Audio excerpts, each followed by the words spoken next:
Bienvenido.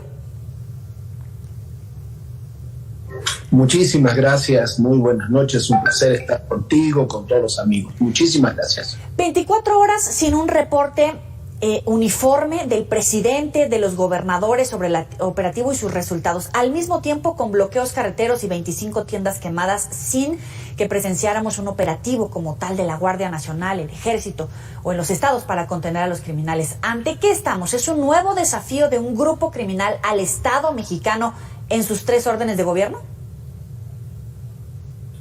Mira, no sé exactamente ante qué estamos, por lo menos hasta el momento que estamos platicando, porque la información ha sido muy confusa. No sabemos siquiera si en los detenidos está el RR, la PA, algunos dicen que sí, otros que no. En la Ciudad de México dicen que es un tema que lleva a la zona militar de Jalisco, otros dicen... Bueno, es una información muy confusa, pero sí estamos, indudablemente, se los haya finalmente detenido o no. Lo que sí es un hecho que estamos ante una reacción que no es muy diferente a la del Culiacanazo. Es ante la posible detención de unos capos importantes. El RR es uno de los capos muy importantes, de los operadores muy importantes del cártel Jalisco Nueva Generación.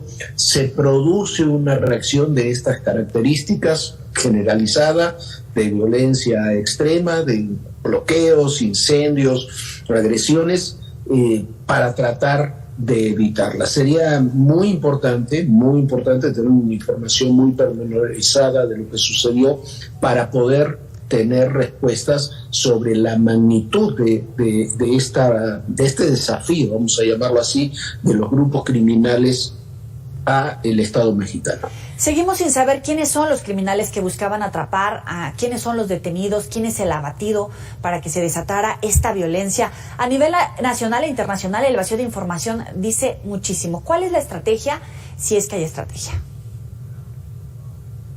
Estuvieron hoy 5 medios en la reunión de seguridad previa a la mañanera y ahí se le dedicó unos minutos solamente nuevamente a este tema.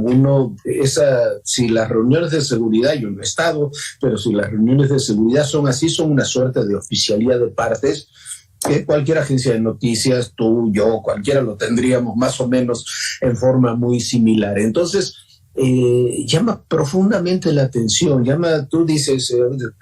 ni el gobierno de Jalisco, ni el gobierno de Guanajuato, ni el gobierno federal, ni la Secretaría de la Defensa, ni la zona militar tienen una versión homogénea de qué es lo que ocurrió. Pueden haber ocurrido muchas cosas, pueden haber hecho un operativo y se escaparon los capos, hubo un enfrentamiento, los detuvieron. Hay muchas cosas que pudieron haber pasado, todos lo sabemos, pero tiene que haber una versión homogénea. Yo por eso, insisto, me parece que hay que hacer paralelismo con lo que ocurrió en el Culiacanazo, que como recordarán todos nuestros amigos, también pasaron varias horas hasta que hubiera una reacción homogénea, una versión homogénea de las autoridades. Bueno, ya lo ponía sobre la mesa. ¿Quién es el RR? Se le señala de tener vínculos operativos dentro del grupo criminal, operador, en todo caso del Mencho, alguien que no pasa de noche.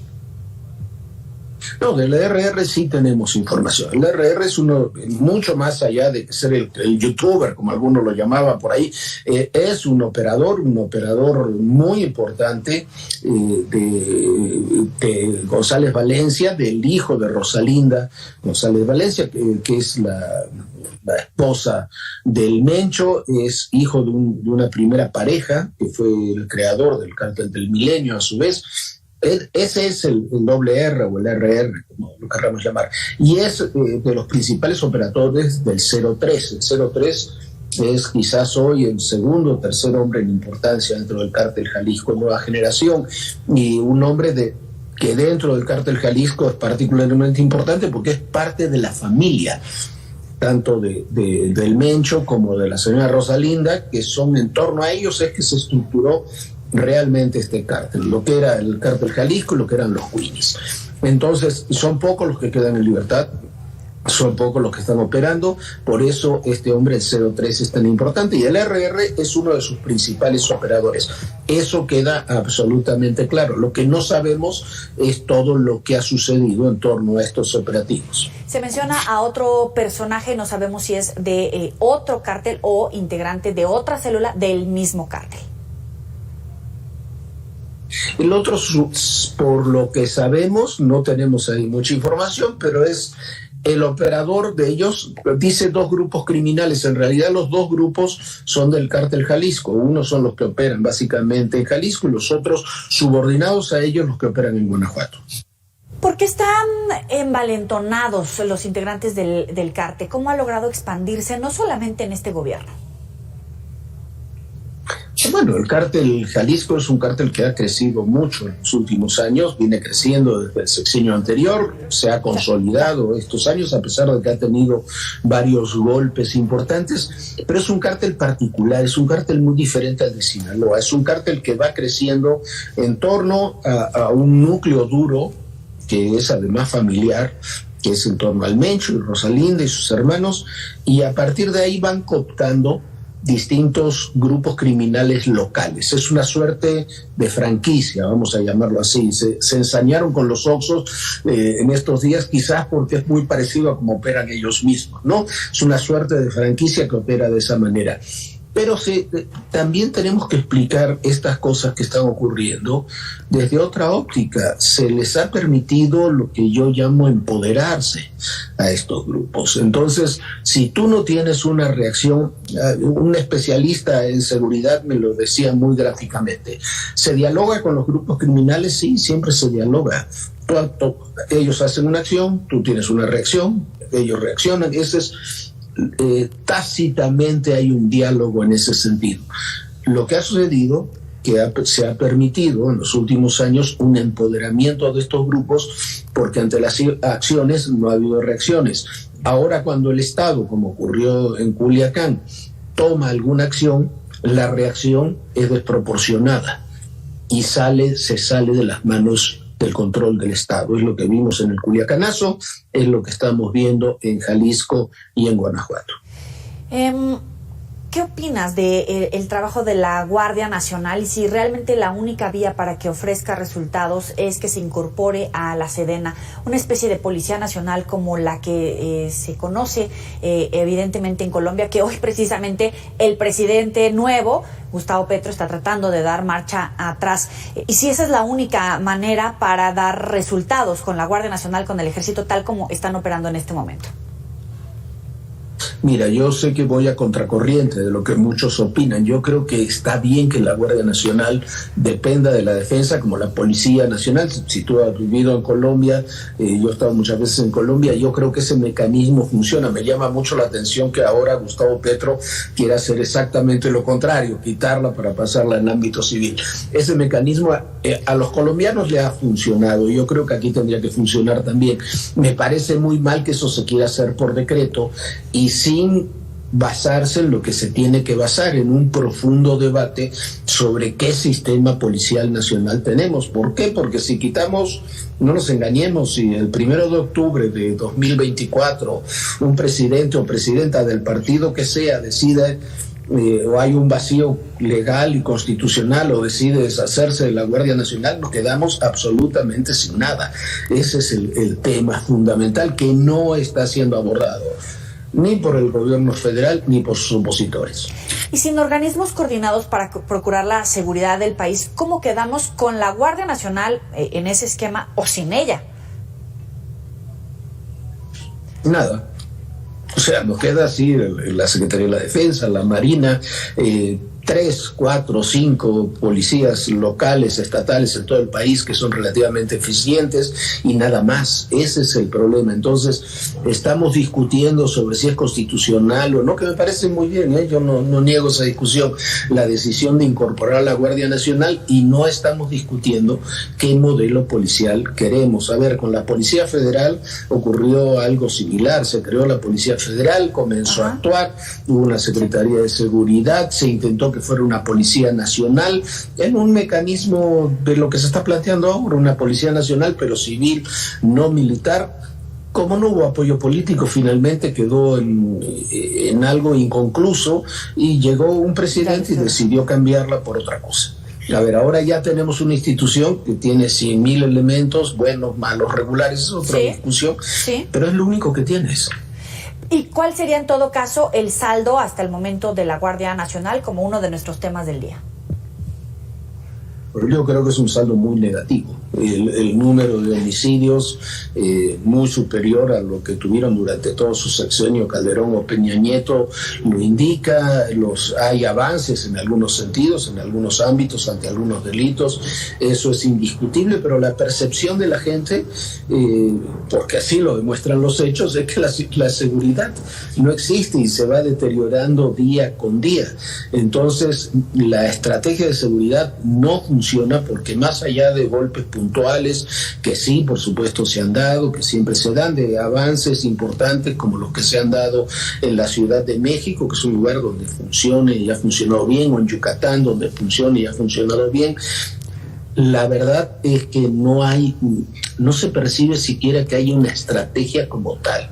Hay una suerte de no estrategia, de como ocurre en otros ámbitos, de negar hechos del pasado o estrategias o políticas del pasado sin terminar de implementar una nueva estrategia que tenga la dimensión que requiere el desafío de seguridad que tiene el país. Y en todo caso, ¿cuál es la evaluación de la estrategia de seguridad? Te pregunto, ¿está en riesgo la gobernabilidad y el Estado de Derecho incluso? El Estado de Derecho está en riesgo desde hace mucho tiempo y hay... ¿Por qué? Porque se van deteriorando muchas cosas.